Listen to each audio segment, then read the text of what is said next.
যারা ভালোবাসা চায় তারা ভালোবাসা পায় না, আবার যারা পায় তারা মূল্যায়ন করে না।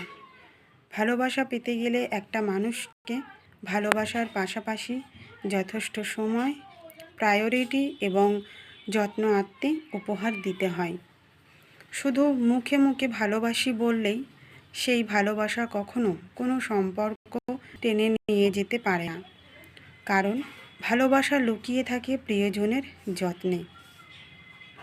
আর সেই ভালোবাসা ঠিক তখনই পূর্ণতা পায় যখন সম্পর্কে থাকা একে অপরের প্রতি যথেষ্ট সম্মান এবং মূল্যবোধ বজায় রাখে। আসলে কাউকে ভালোবাসা যতটা সহজ, তেমনি কাউকে ভালোবেসে ধরে রাখা আবার ততটাই কঠিন। সেক্ষেত্রে এইসব যথাযথ কেয়ারিং, প্রায়োরিটি এবং যত্ন আত্মি একটি সম্পর্ককে অতি সহজেই শক্তিশালী এবং এক ভালোবাসায় পূর্ণতায় বেঁধে রাখে। এক সময় দেখা যায় এতেই জীবন খুব সুন্দর হয়ে ওঠে।